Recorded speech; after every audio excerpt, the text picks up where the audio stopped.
लाल की जय। जय। रासेश्वरी राधा रानी की जय। जय। श्रीमद सद्गुरु सरकार की जय।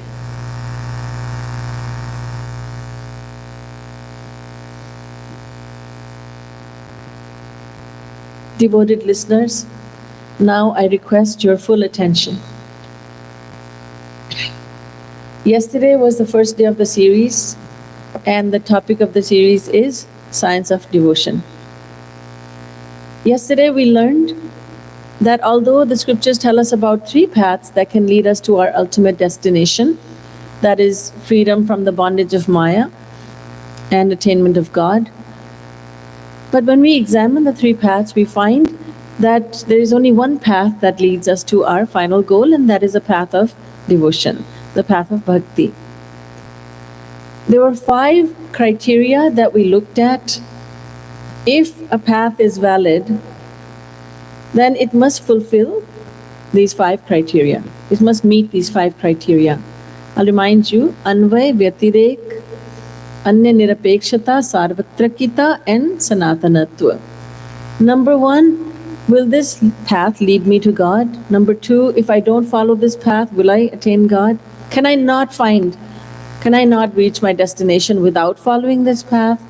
Number 3, does this path need help of another path? Number 4, is this path for everyone or for a select few? And number 5, is this path Sanatan? Is it eternal? When we examined the 3 paths, then we found that only the path of devotion meets these 5 criteria. So now it has been established, we have understood clearly that path of bhakti is the only path. You see, if we don't figure out what the path is, then we, the travelers, we will waste a lot of time trying to find how to get to the destination. You're standing at the crossroads and you have your destination in mind, but you don't know the path. Sometimes you go towards the north, then you come back, you didn't find the building you were looking for. Then you go towards the south, you don't find it. You go to the east, someone says, no, go to the west. And in doing this, the whole lifetime is spent, and you have not come to a decision about the path. But our scriptures tell us that path of devotion is the only path. Now we can start walking on this path. But before we do that, we need to understand some more things about this path. The one who follows this path is protected completely by God. For a devotee, God even changes the laws of nature. We know about Prahlad, the child devotee, and we know also about his father, Hiranyakashipu, who was completely against Prahlad's devotion to Bhagwan. He said to Prahlad, you must worship me, not Vishnu. Prahlad did not listen. So his father punished him by trying to kill him, but he could not. Ordinarily, if you push someone down a cliff, that person will die. But God changed the laws. Prahlad was pushed down the cliff. He fell into the water, into the ocean, but he was not killed. He was saved. In boiling oil, that person will fry. That person will die. But the laws of nature changed, and fire could not burn Prahlad. Hiranyakashipu tried every possible method but could not kill Prahlad because God had established himself within Prahlad's heart as his savior, as his protector. Finally, Holika said to her brother Hiranyakashipu, Bhaiya, I shall help you. I have a boon that fire cannot harm me, fire cannot burn me. And I shall sit with my nephew in the midst of fire. He'll be burned and I will walk out completely unharmed. So when she did that, 2 things happened. She burned to death and Prahlad came out completely safe and sound. Prahlad was protected by God, and God changed the law of nature. Fire burns, but fire became cooling for Prahlad. Holika was given a boon that fire could not burn her, but God took away that boon because she was using it for an evil purpose. When we are given a power, and if we misuse it, then God will take it away. And it is up to Him when He takes it away. It's up to Him, it's up to His discretion. But certainly He takes the power away if someone abuses it and misuses it. Holika is an example of that. There is a story told in the Vedas, and I'd like to share that with you. Once the Devatas in Swargalok, in the celestial abode, they became very proud of themselves because they have been given great powers. There is the god of wind, Vayu, there is a god of fire, Agni Dev. They became very proud of their powers because they had won the battle against the Asurs, the demons. They did not give credit to God, that God is the one who has helped them win the battle. So they became proud, and God is the destroyer of pride. So Bhagwan Shri Krishna went to Swargalok and He established Himself in the sky. And He went in the form of a very effulgent being. And everyone in Swargalok thought, who is this? The one who is even more effulgent, the one who has more shine than our own Indra, our own king. Who can this be? Indra also saw the effulgent being whose light was greater than the light of thousands of thought, who can this be? But he was too arrogant to go himself, so he sent Vayu, the god of wind. Vayu went to the effulgent being and asked, who are you? The Supreme Lord asked Vayu, who are you? That you are asking me this question. Who are you? What is your introduction? Vayu said with so much arrogance, everyone knows who I am. I am Vayu. Don't you know who I am? I am Vayu. I am the wind. Oh, acha. You are Vayu. But what do you do? What is your task? It's like someone asking, what's your nature of work? What business are you in? So Bhagavan is asking Vayu, what do you do? Tasmin kim vidyam, what power do you have as such? Vayu said, you don't know? I have so much power that I can blow everything away in countless universes. God said, well, don't blow everything away. Just blow this away. A tiny piece of dried up grass, piece of straw. Vayu looked at that piece of straw and said, this is what you want me to blow away? He laughed at the challenge, but when he tried, he could not move that piece of straw, that dried up blade of grass. He couldn't move it because he himself could not move. How could he move anything else? What happened?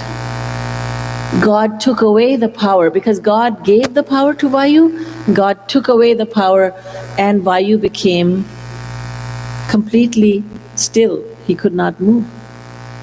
He went back to Indra and he said, Maharaj, I was not able to find out who that effulgent being is.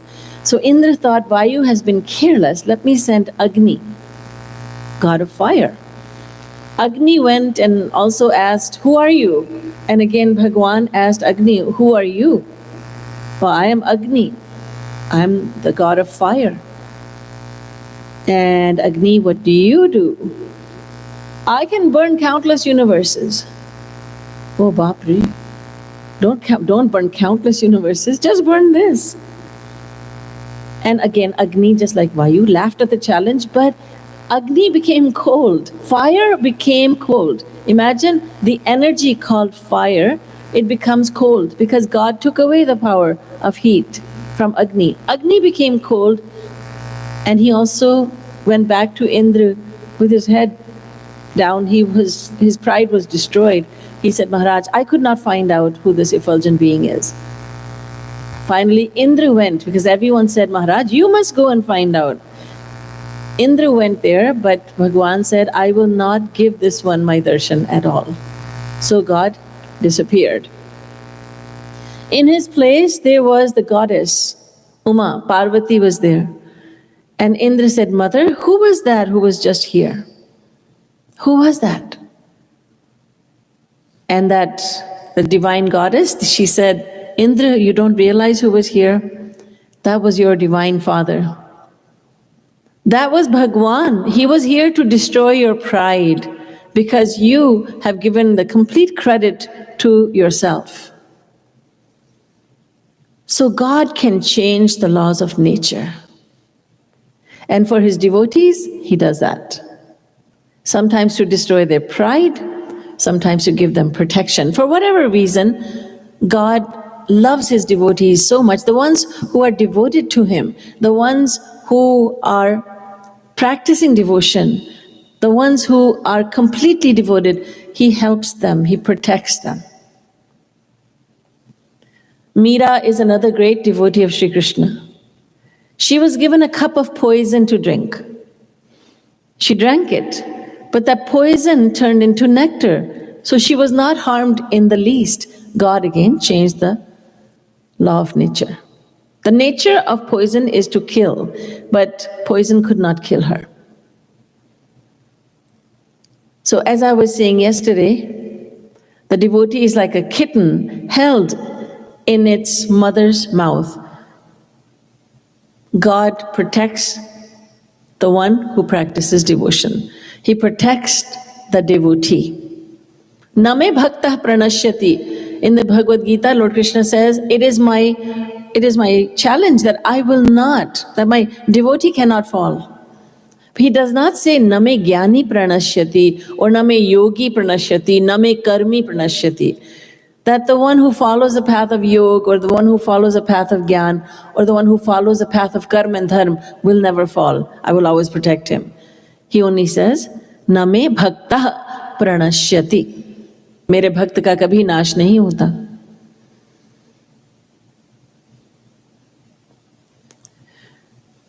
So, devotion is the only path that will lead us to our destination. Now, let's find out some more amazing facts, I should say, about devotion. Bhakti is in all the scriptures. All the scriptures, without exception, praise bhakti. Alodya sarva shastrani vicharya cha punah punah idamekam sunishpannam dhyeyo narayano harihi. This verse is coming from the Purans, from Linga Puran, Skanda Puran and Padma Puran. All three of these Purans have this verse in them. Bhagwan Vedavyas says, look, you humans, oh human beings, you don't need to read scriptures. Because even if you read them, how will you understand them? To understand the rules of grammar, Sanskrit grammar, it takes 12 years. 12 years to understand grammar, Sanskrit grammar. Then you'll start reading, and a whole lifetime will pass. And even if you're a very quick reader, what will you understand? You don't need to do all that. I can tell you that I have gone over the scriptures, the Vedas and Vedic scriptures in my mind again and again, punah, punah. Vicharya cha punah punah. I have thought about the scriptural teachings again and again. And I have come to the conclusion that all the scriptures, all that they're saying is this: Dhyeyo Narayano Harihi. O humans, worship God, love God, भगवान से प्यार करो, surrender to God, भगवान की शरण में जाओ. That is the one and only essence of the Vedas and Vedic scriptures.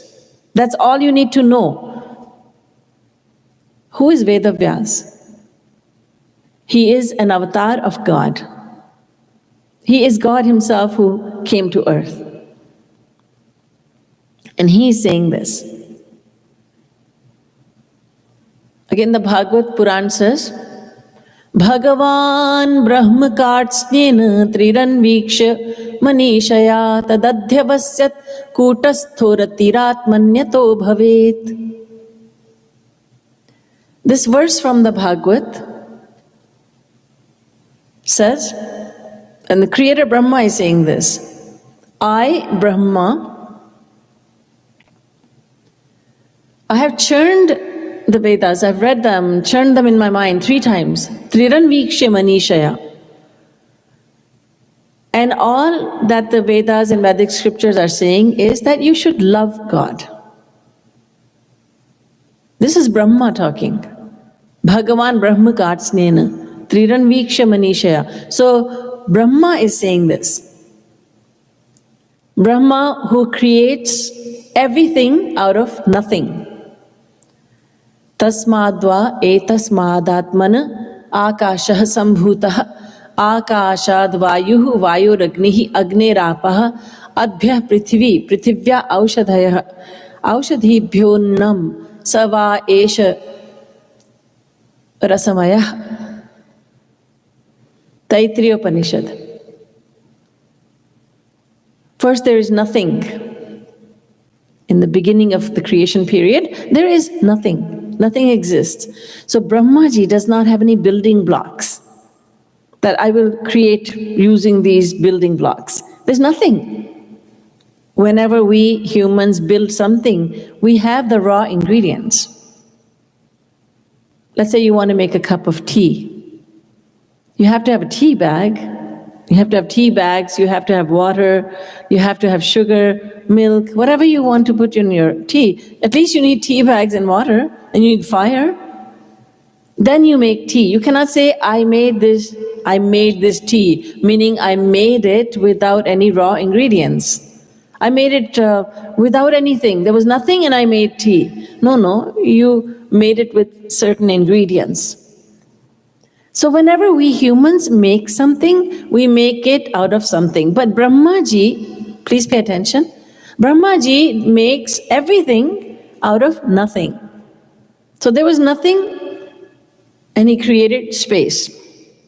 From space, air. From air, fire. From fire, water. From water, earth. So the 5 elements. And then everything else that exists comes from these 5 elements. That Brahma is saying, I have gone over the scriptures, not once, not twice, but 3 times. And I can tell you that all the scriptures talk only about loving God, only about practicing devotion to God. So why should we go here and there searching for my path? Everyone's path is the same. Once a devotee requested me to go to Sri Maharaji's room in Mangar, in our main ashram, Bhakti Dham, because she didn't speak Hindi. And she had a question for Sri Maharaji. And she asked, Maharaji, what is my path? Which is my path? Sri Maharaji looked at her with confusion and said, what do you mean your path? Everyone's path is the same.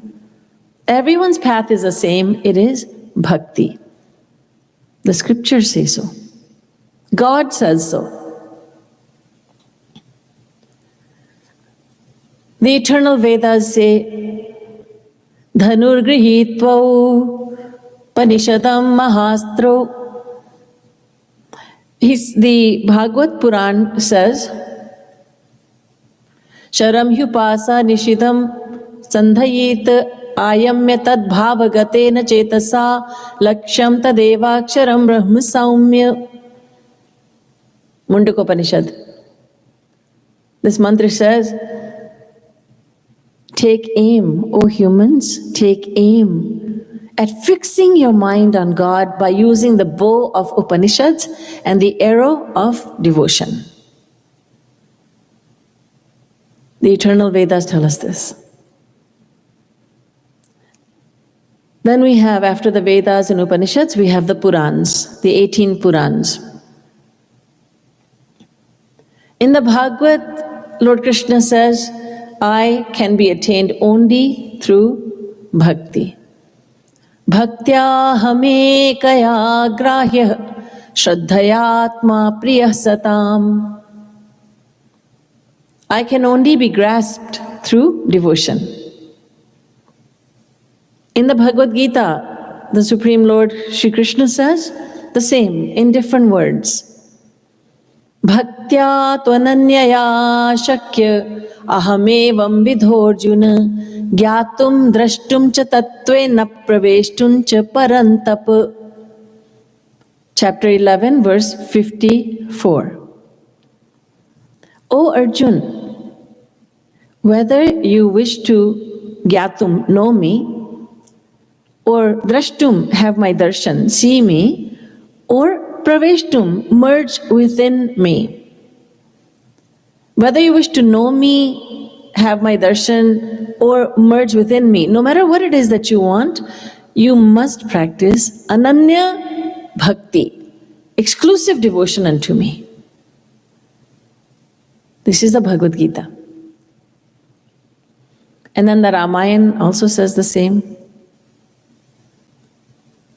That bhakti is the only path. Sadhak siddh vimukt udasi kavi kovid kritagya sannyasi jogi sur sutapas jnani dharma nirat pandit vigyani taraina binuse mam swami ram namami namami namami.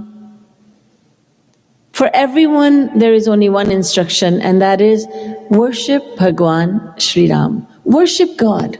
Ram namami, namami, namami.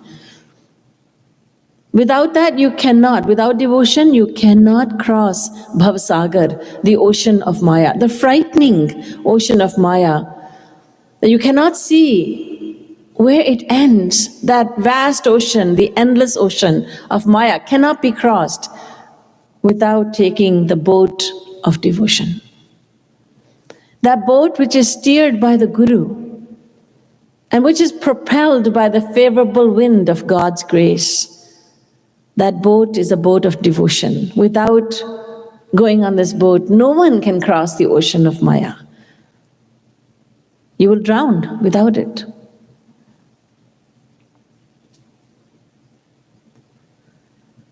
The Ramayana, therefore, also says that devotion is the only path, and to practice devotion. So all the scriptures talk about devotion. That means devotion is in all the scriptures. There's devotion. Devotion will accept all the people, everyone. We've talked about this already.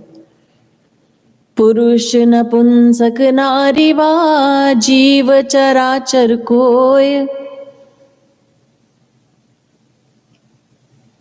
It can be anyone, male, female, eunuch, it can be anyone, and it could be, and devotion is in everyone, also meaning that devotion can be practiced by the sadachari as well as the durachari.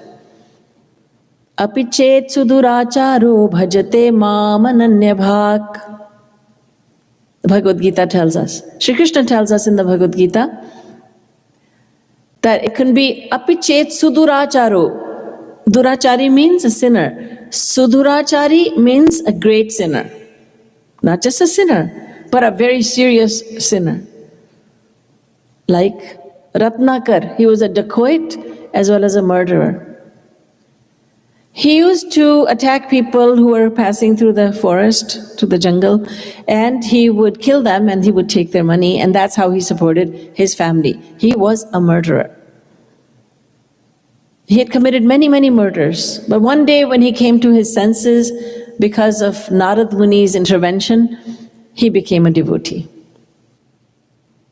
Narad Muni says the repentance for your sins is that you chant Ram, Ram, Ram, Ram.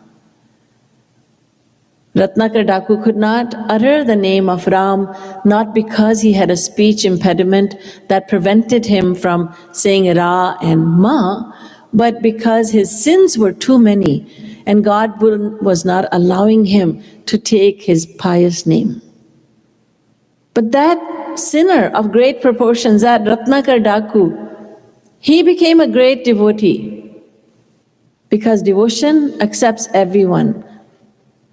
Not only the virtuous ones, but the highly sinful ones. Everyone is welcome to practice devotion. Devotion welcomes one and all.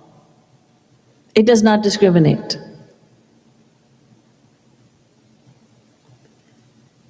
Devotion can be performed with anything, with any ingredient. Patreshu pushpeshu phaleshu toyeshvakrit labhye tu sadaiva satsu bhaktya sulabhye purushe purane muktau kimartham kriyate prayatnah. Nrsimha Puran. The same message as the message of the Gita. Patram pushpam phalam toyam yo me bhaktya prayachati tadaham bhakta yuprita mashnami prayatatmana. In the 9th chapter, Bhagavan Shri Krishna says, Arjun, if you offer me, you can offer me a flower, a leaf, a flower, a fruit, even water. With devotion, I shall accept it. So Nrsimha Puran, the verse that I recited before, the Gita verse, it says, why would you leave that supremely merciful Lord who is so simple that he will accept even water if you offer it to him? You offer water to him, he will accept it, granted that you have offered it with devotion. Why are you seeking shelter somewhere else, here, there? Bhatak kyon rahe ho idhar udhar? Why are you wandering around here and there? Why not surrender at the lotus feet of the Supreme Lord who accepts anything that you give him with devotion? Vidurani offered him banana peels and he accepted them. Bhagavan Shri Krishna paid a surprise visit to Vidur's house. Vidurji was not home, but Vidurani was. When she saw Shri Krishna standing at the door, she didn't know what to do, what to say. She lost her mind. She was happy with happiness. She did not know what to do. She started dancing. Without inviting him in, she just started to dance with joy. She had never experienced this happiness before. And after some time, when she came to her senses a little bit, she said, oh my goodness, what am I doing? She invited her Lord inside the house. She made him sit in a very comfortable place. And then she sat at his lotus feet and she washed his lotus feet with her tears. She didn't think, oh, the water of my eyes, these tears of mine, they're dirty. This is dirty water. I should wash his lotus feet with clean water. She did not think about all that because she was so overwhelmed with love, with devotion. Shri Krishna did not mind at all. He was very happy with her devotion. He accepted whatever she was giving him. Then after some time she thought, oh, I should offer my Lord something to eat. What am I thinking? I'm not thinking straight. What's going on with me? I'm not thinking straight. She rushed to the kitchen and she forgot how to cook. She forgot everything. When Sri Maharaji visited many countries in 2005 and 2007, I remember a devotee whose house Sri Maharaji visited, and she did not offer him anything. And I'm nudging her, bring the fruits, whatever you've cut, this. And she didn't know, she just kept looking at me. Finally, others had to go in and get whatever was there, but all the delicacies she had cooked, They weren't even there. Later on, I asked her, what was going on? She said, I don't know. I just couldn't think. And I said, what happened to everything besides the fruits that somebody had to cut and then present to Sri Maharaji? What happened to all the delicacies?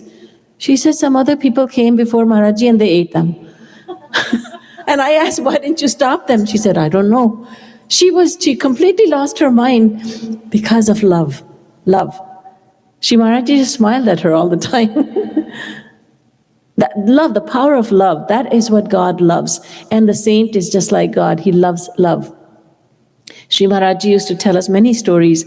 And there was one story of a group of people who were very highly qualified people. They were lawyers of great esteem, and they were Supreme Court judges in Allahabad. And they would listen to Shri Maharaji's lectures and really appreciate them. So Shri Maharaji was sitting in their midst and they were asking questions, Maharaji was answering. And then the host family, the host, husband and wife, so the husband was a Supreme Court, High Court judge. The wife was illiterate. And while all these intellectual discussions are going on, in the midst of all this, the host's wife, she said, महाराज जी जब आप यहाँ नहीं होते हम आपको बहुत याद करते हैं. Maharaj ji, when you're not here, I miss you so much. And everybody looked at this woman, and Maharaj ji said, I could see the love in her heart, that all these intellectual questions are being asked, and she's so full of love, she said, I miss you so much when you're not here. So Lord Krishna was given banana peels. I should go back to the story. Vidurani stopped, she forgot how to cook. She saw some bananas. I mean, it was not like mangoes, those are more expensive fruits. She saw bananas, which are the cheapest fruits. She took them, she didn't know what she was doing, and she started peeling one for Sri Krishna. She peeled it, but all the while her gaze was on her Lord. And she peeled the fruit, and she didn't know that the fruit fell on the ground, and she's offering him banana peels. She's saying, Maharaj, please eat this. And he's not saying, you foolish woman, what are you giving me? Banana peels? How dare you? He just ate them. He ate banana peels. And to him, these banana peels were extremely tasty. They were very delicious. He was thinking, I have never eaten any food more delicious than this. Why? Because the main ingredient that he looks for is love. That's why when we offer bhog to Bhagwan, it should be cooked with love, and it is cooked with love. When we offer the bhog, when we offered food to God, he eats the love that's in there, then he leaves the food for us. That becomes prasad, his grace. The main ingredient always is love. Have you put love in it? He asks. So he accepted the banana peels of Vidurani. So he accepts anything that is given with love. Sadhana was a butcher, and he didn't know any better. He just lovingly offered meat, flesh to Bhagwan Shri Krishna, and Bhagwan Shri Krishna accepted it. We are not to do that, because if we do that, we know, oh, we are doing something wrong. Sadhana Kasai was so full of love, his heart was so filled with love that he didn't know what he was doing. But if we do the same, that is an offense. Unless we get to that level where sadhana is, then we can offer anything. Like Shabri is offering the fruits, wild fruits, that she has first tasted for herself. If we do that, that is wrong.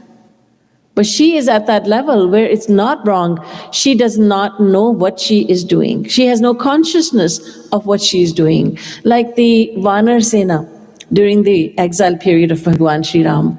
The monkeys, the devotee monkeys, are sitting on the branches of the tree, and they know fully well that their Lord is sitting under the tree. But if we do the same, oh, I'm going to sit on my Guru's head, or above him, no, I'm going to sit on the head of Sri Krishna, that would be wrong, because we know what we are doing. But if we are so full of love that we have no idea what we are doing, then it is perfectly acceptable. So bhakti sab dravyon se hoti hai. You can practice devotion with any material whatsoever. The people who worship the devtas in Swargalok, those devtas, they find out that the devtas are very picky and choosy. This one you offer white cloth, and this one will say, how dare you? You always offer me red cloth, never white. You offer this one, this thing, and that one, completely different thing. You cannot just use your liberties. You cannot use your freedom. There's no freedom there. But with Bhagwan, there is complete freedom to offer him anything. Patram, pushpam, phalam, toyam. Devotion can be performed at any time.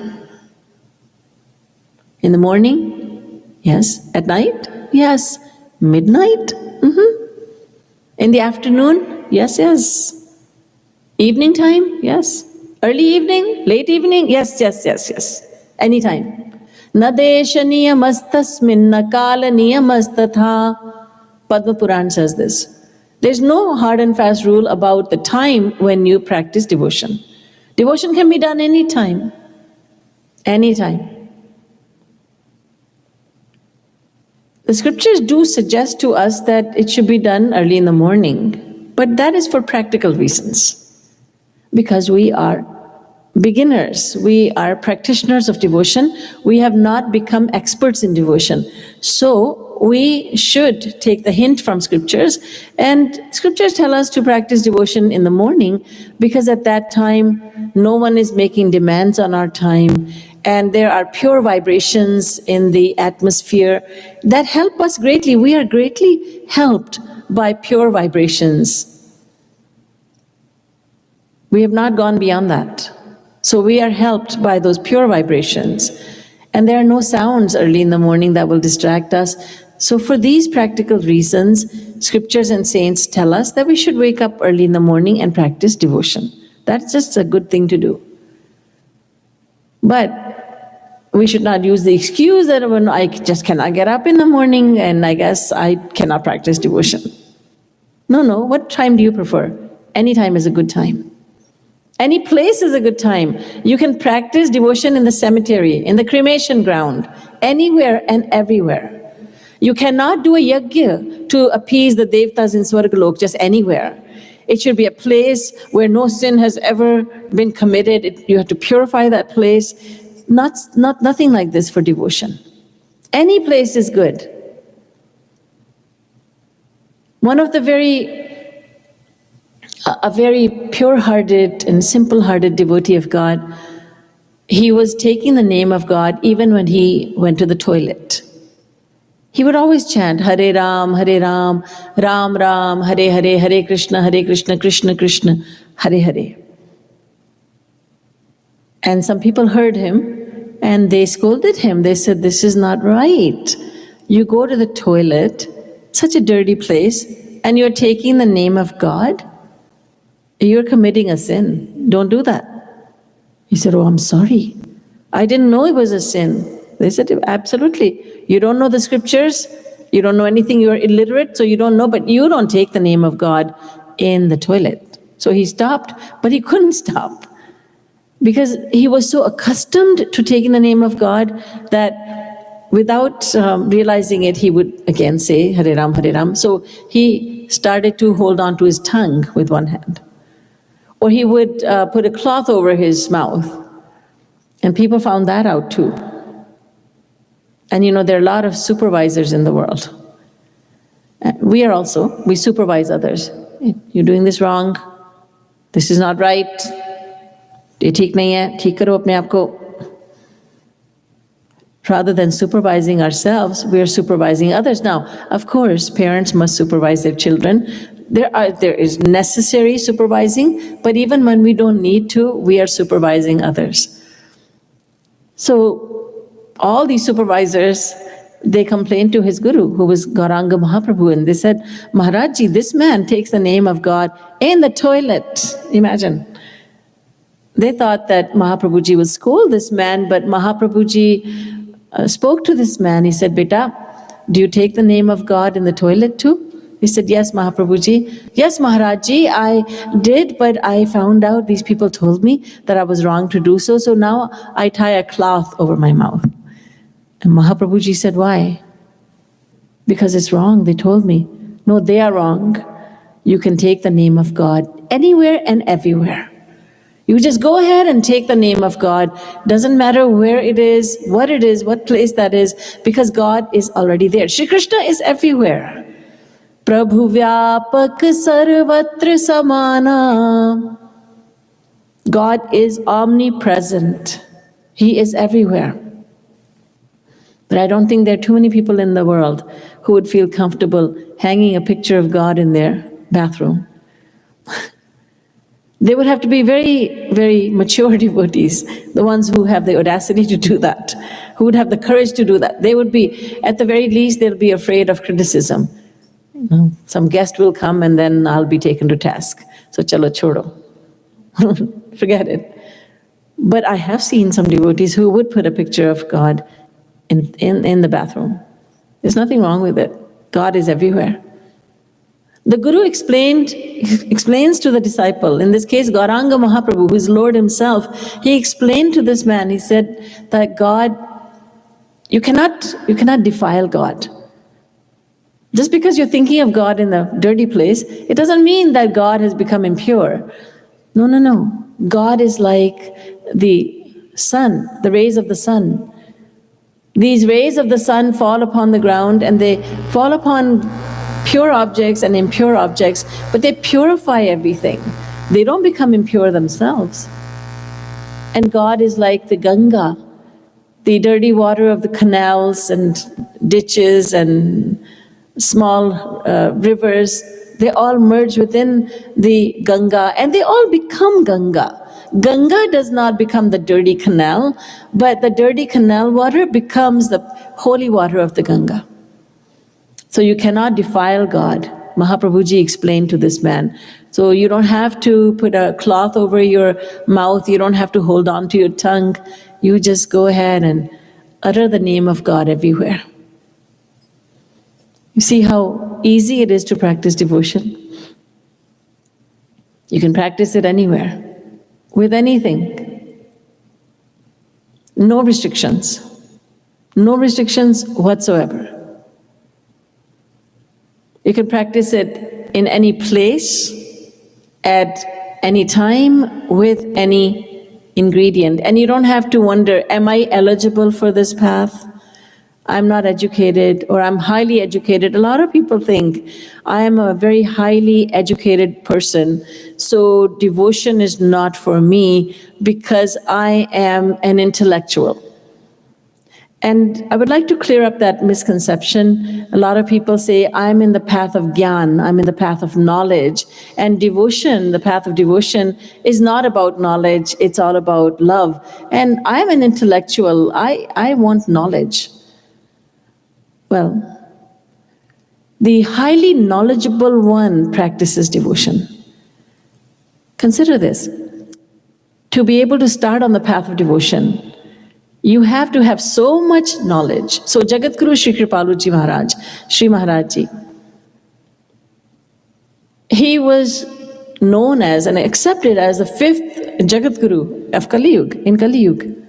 And not only Jagadguru, but Jagadguru Tam. You hear me saying that sometimes. Sometimes I say Jagadguru, sometimes Jagadguru Tam. So the 500 Pandits, scholars, true scholars of scriptures, accepted him not only as Jagadguru, fifth Jagadguru, but Jagadguru Tam. Meaning that you are the best of all the Jagadgurus who have come so far. Because you excel in devotion as well as knowledge, in both. So Shri Maharajji, who was, we lovingly refer to him as an encyclopedia of scriptures, and he would laugh at that. And he would be called a computer Jagadguru because it seemed like his mind was like a computer. He had complete knowledge, unlimited knowledge, but he cried for Shri Krishna. He taught us, he taught the world how to practice devotion. Tears were rolling down his eyes. He would experience all this, the symptoms of divine love. All the symptoms of divine love, such as tremors, paleness of skin, the complexion would become pale. There was a change in voice. Once when Sri Maharaj Ji went to Navadvip, and there he chanted Hari Hari Bol, none of us recognized that voice. That voice was different. It was a voice we never heard before and we did not hear later. His voice changes. The voice changes. So there are many symptoms of divine love. And Sri Maharaj Ji, when he was chanting, he was experiencing all those symptoms. And the biggest symptom, the ultimate symptom is unconsciousness. He would fall to the ground unconscious. I've seen this with my very eyes, that Sri Maharaj Ji was sitting on his seat, and then the kirtan was going on, and all of a sudden he would rise from his seat like this, and then he would sing in a very different voice. Hari Hari Bol, Bol Hari Bol. And his eyes would be closed, and there was such pain in the voice, that I had never heard that kind of pain. And he would get up, and then he would start to dance, and he would dance so beautifully, it would look like there was no bone in his body. And then I was very new, and I saw the male devotees form a large circle around him, and I wondered why. Sri Maharaj Ji danced inside that circle, and I had never seen that dance. It was so beautiful. And then all of a sudden, Sri Maharaj Ji fell, and there was a loud gasp. And then Maharaj Ji got up. All of a sudden, he didn't experience any pain from falling on the ground, hard ground. He was in a state of ecstasy. He was in a state of divine love, bhav, divya bhav. At that time, can you tell that he's the greatest scholar ever? That all the greatest scholars have accepted defeat before him? He's so intellectual, but at the end of the day, he's a devotee. He loves God. He teaches others how to love God. He sheds tears of love. And when Sri Maharaj Ji used to shed tears, you'd have to have a stone heart not to shed tears looking at him crying for Radha and Krishna. You see, a saint hides his love for God because he doesn't want to show anyone his greatness. So gopaniyam, gopaniyam, gopaniyam prayatnataha. You must try to hide your love so that it doesn't become a spectacle. But there are times when he cannot hide his love, because when the love becomes too intense, it's like steam building in a pressure cooker. Eventually it has to come out, and there's a whooshing sound. When there's so much steam, now it has to come out. And anyone who knows how pressure cooker works, you have cooked in the kitchen or you've seen it, there's a whoosh, loud whooshing sound, steam is coming out. In the same way, that love that is hidden within, it comes out with great force. And then everyone can see that. Everyone can see that. In the Bhagavad, Lord Krishna says that the devotee who sometimes sings with full abandon, and sometimes he breaks out and starts to dance. Sometimes he cries and sometimes he laughs like a madman. He is in a state of divine bhav, and he purifies the entire earth by his mere presence. So there is a misconception that for the intellectual ones there is a path of jnana. People do not know what the path of jnana is all about. The path of jnana is so difficult to qualify for that you have to first become, and I was mentioning this before yesterday, that you have to be completely free of all worldly attachments to follow this path. You have to have your body, your senses under your control, and your mind under your control before you can even listen to the lecture on Brahma, Brahmopadesh. When do you qualify to listen to that Upadesh, that teaching? Athato Brahma Jigyasa, Brahma Sutra. That first you qualify, then you go ahead and listen. Otherwise you're not eligible. So it's a misconception that if you're a devotee, you're the emotional type. You're not at all intellectual. But that is the complete opposite. In order to practice devotion, you have to have a lot of knowledge. The knowledge that Guru gives, you don't have to read scriptures. The knowledge that Guru will give you. And the Guru gives only as much knowledge as one needs. Otherwise, too much knowledge and the person cannot digest it, and then he gets indigestion. So much knowledge is not necessary. All the knowledge of the Vedas is not necessary for us. Only the knowledge that makes us fall in love with Sri Krishna, that knowledge is necessary.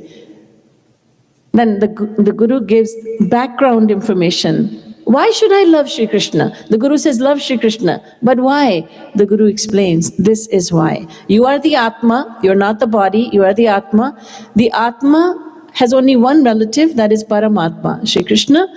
And only Sri Krishna can give you what you want, what you need, what you have been hungry and thirsty for. So after explaining so much from the scriptures, by giving so many quotations from scriptures, in just one lecture of Sri Maharaj-ji, lasting maybe 1 hour, sometimes it lasted, the minimum amount would be 45 minutes, and then it would be mostly 1 hour, and sometimes Maharaj-ji has spoken for 2-3 hours at a stretch. But his record was 8 hours at a stretch. 8 hours, without drinking water, without clearing the throat, 8 hours at a stretch, with eyes closed. So,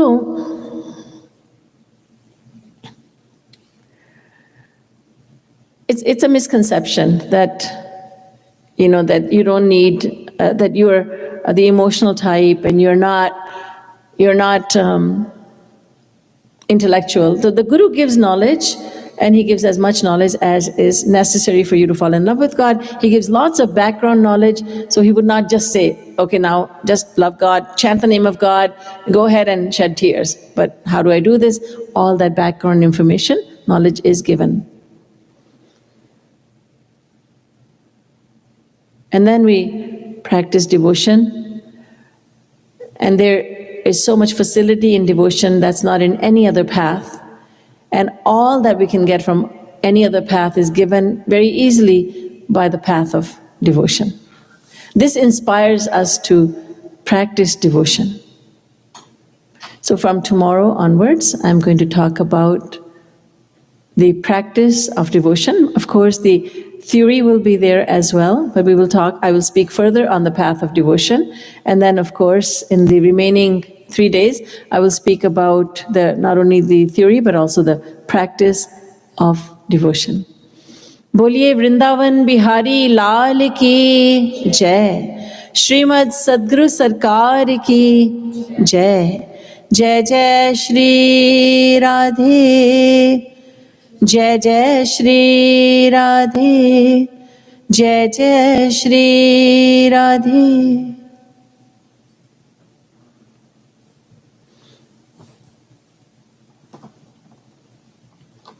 Are there any questions today about what was said today? Yes?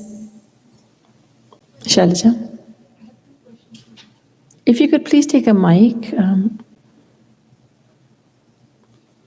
then everyone can hear you.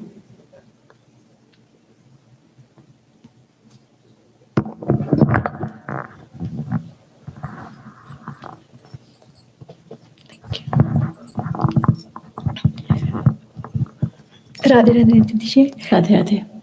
So one question is around when you said we cannot defile God. I come across situations where we serve prasadam to people, and then they might either throw it or they might mix it with some other food, like maybe meat or something. Is that allowed, or should we not give such people prasad? How do we, or I would like to know how to approach that. All right. So if you give prasad and that person mixes it with vegetarian food, it should be given. It should be given to everyone.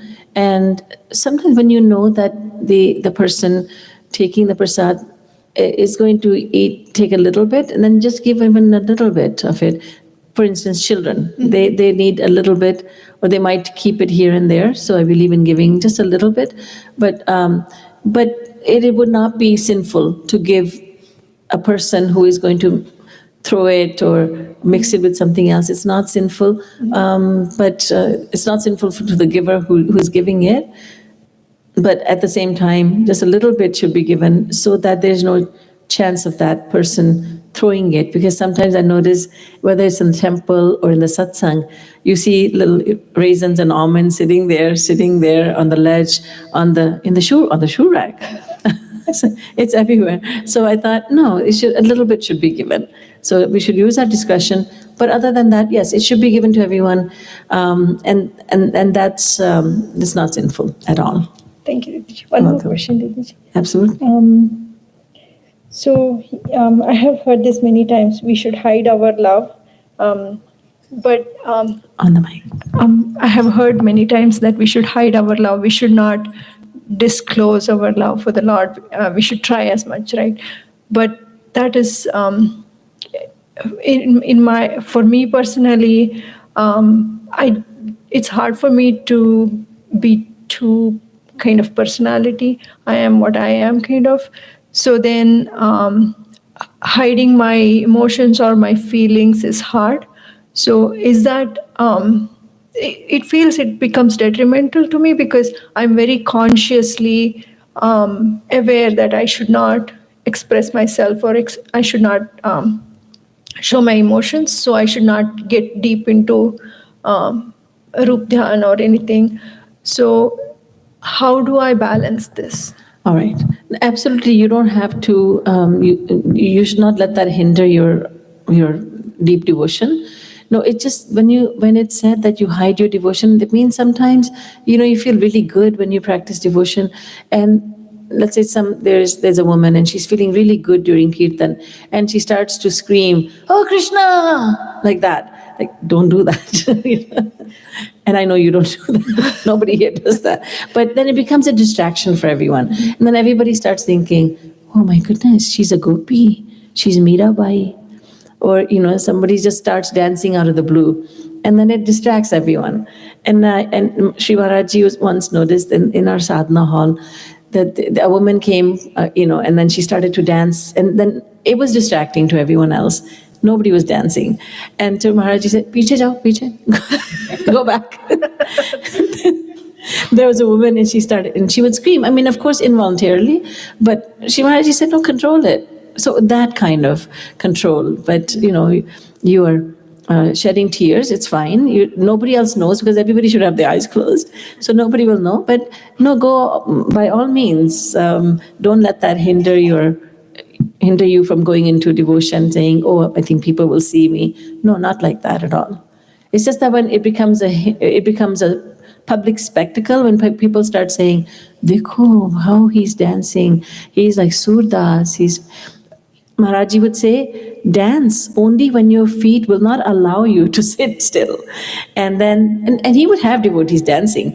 But if serious satsang is going on and somebody comes and starts dancing in the middle, Maharaji would say, but piche jao, go back. So, and our intent, what is our intent? It is my intention to show people how devoted I am. I'm crying and looking, look at me.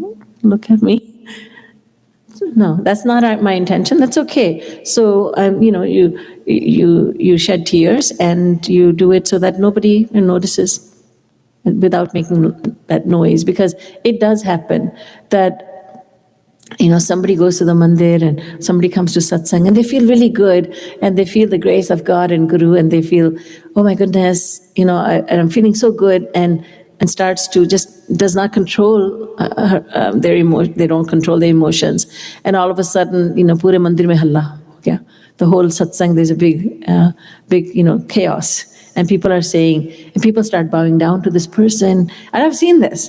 And I said, what are you bowing down to? Stop it. Don't bow down. Bow down there to God. Don't bow down to someone who is just temporarily, fine, that's good, but don't do that. So, oh my God, this one looks like Mahaprabhuji. Look, her hair is so long, flowing, and Hari, Hari, bol. oh, that's Mahaprabhuji come back. No, it's not. It's a sadhak. Stop it. So it's very easy for people to just get carried away, like, oh my God. Now, this person in the mandir, she's, screaming like Krishna's name and Hari Hari Bol, and then she goes home and she yells at her husband and beats her children, and there's so much anger, and kabhi bhav mein, kabhi tav mein. That doesn't make sense. So bhav is that which is always there, and it's a full system, not just a part-time sort of thing. I'm feeling good right now, and then going home from the satsang, scolding this one, how dare you do this to me? How dare you speak to me like this? How dare you ignore me? That's no bhav. And so, we should know, Maharaj ji kehte the apni haisiyat ko pehchane rakho, know what you're all about, and don't make a public display of your inner devotional feelings. But you should go ahead and by all means go deeply into devotion. You're not going to distract anyone, and you're not intending to let everybody know how devoted you are. But no, that's absolutely fine. Yes, Neil, I was going to ask you that if you have a question.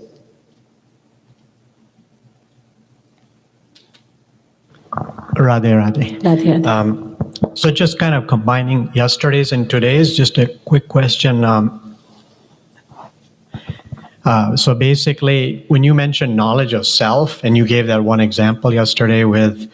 Jad Bharat? Yeah, well, I don't know, not the dear one, but I think the one where you said that when you reach that level, if somebody insults you, I think you said, then they won't be rattled. They know who they really are. Yes. So if you combine the two, because in this day and age, and you also mentioned with like mental health issues, all these distractions, and even just being able to sit and do like Rup Dhyan, and you're just totally engaged, like these examples you're giving. And maybe on a good day, you can do it, but like if you have so many curveballs coming at you and, of life, and in the beginning, a lot of people have a lot of things going on, and to get that focus, I guess my question is does knowledge of self combined with devotion kind of really powerful, because then you really know who you are and then you can surrender to God? Yes. Where if you come in without knowing who you are, and if you think you're the body, somebody just taps you on the shoulder and insults you, then all of a sudden it takes you out of your devotion. I understand your question. Okay. Good question. You see, first of all, the Jnani, to get that knowledge that I am the Atma, it takes thousands and thousands of births. And he falls down, then he picks himself up again. It's very difficult to get to that level. With devotion, you don't have to try separately to get that knowledge of the self. The fact that you are practicing devotion is already helping you gain that understanding that I am the soul. So remember I was saying that every other path, whatever it can give you, devotion will give you without you having to do some separate sadhana. So just the fact that you are practicing devotion, you are gradually learning that you are the soul and not the body. So you don't have to do any make separate efforts. And that's the beauty of devotion. कि कोई अलग से साधना नहीं करनी पड़ेगी जिससे मुझे ये मालूम हो जाए कि मैं आत्मा हूँ. No need to do separate sadhana to find out, to realize that I am the Atma. Devotion itself will give you that realization, which is a really good thing. Any other question? Yes. Oh, that's fine. Just yell it out. Didi, simple question. You mentioned, we always used to believe that prasad bhagwan ko chakhe bina dena chahiye. RMS mein, I have heard chakke de sakte. So sometimes, so I try it, and then it's like little bit. Sometimes I think बहुत अच्छा हो गया, but then भगवान खाए के पहले हम लोग ने we have enjoyed how nice it is, or we make it better because sugar. It has less salt or too much salt. All that stuff. We do all that manipulation. Yes. So is it right or wrong? Yeah. It's like sometimes it's conflicting in our mind. So the question is that we are taught never to taste the bhog when it's offered as bhog. First let God taste it. And so sometimes in our satsang you're told, go ahead and taste it. So the intention is what matters. Why are you tasting it? You're tasting it so that you may give the best to God. So the intention is right, therefore it's not wrong. So if someone says, I don't like to taste it before I offer it, that's good, that's fine. And another person says, I do like to taste it first because I want to give God the best, you're okay too. So that's fine, either way is fine. Because your intention is good. Your intention is devotional. You want to give the best to God. You want to make sure it's proper, that's why. Can someone turn that fan off?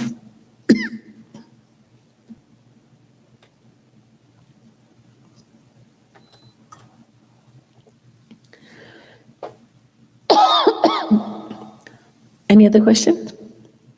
I have a question. Yes. So there are stories that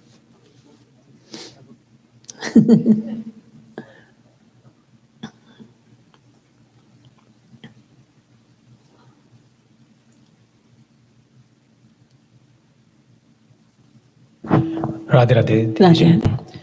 So question is like you told some of the stories around Krishna is not looking at the food that is offered to him, and he accepts the devotion and the love. Yes. So there are stories like, as you mentioned, that Kasai, like the butcher, is Butcher. offering the meat, Yes. and also I heard also from the Ramayana that Ram is also a Kshatriya and he's allowed to eat meat and all the stuff. But don't you think that is also encouraging people to continue eating meat? You mean the Ramayana? No, people Reading use it. that as an excuse to continue to their It definitely activities. should not be used as an excuse. I read somewhere that Prabhupada ji was asked, Bhagwan Ram eats meat. He used to eat meat. The answer was great. He said, he's God. He can eat the whole world. He can eat whatever he wants. Right. But we are not God. So when the distinction is made that when Bhagwan says, do what I say, don't do what I do, that's because his level is infinitely higher than ours. We are so small and so fallen, and he is the Lord of countless universes. So the laws that he has set for us don't apply to him.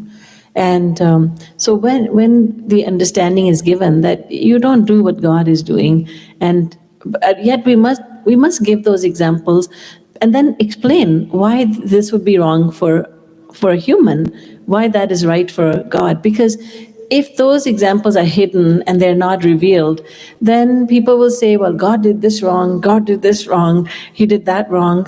But it must be explained that his works are divine works, ours are material works.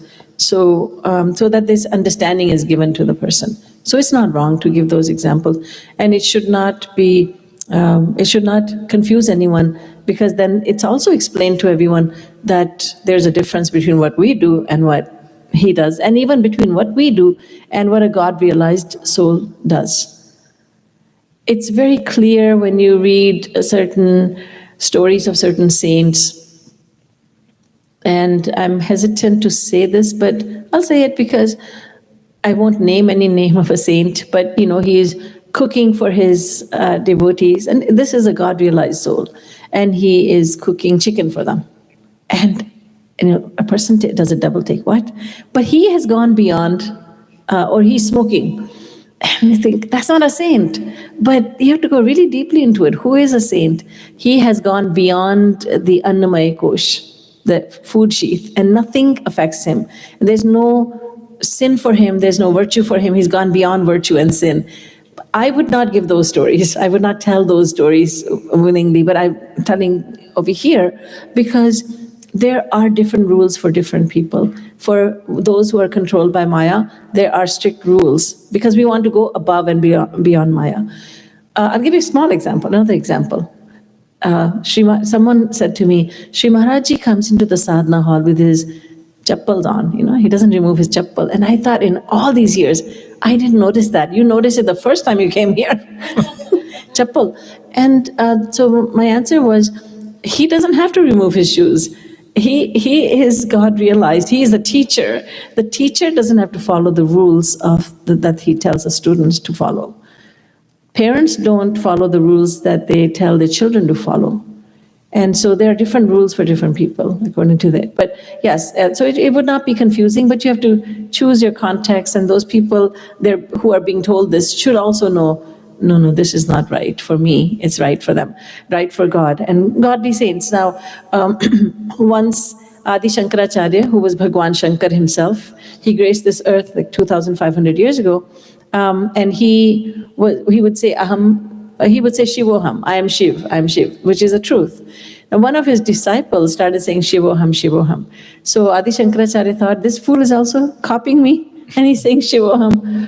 So he said, then they were walking, the disciple following behind the Guru, and they came upon a foundry where they melt iron, and Adi Shankaracharya went inside, took some molten iron and drank it.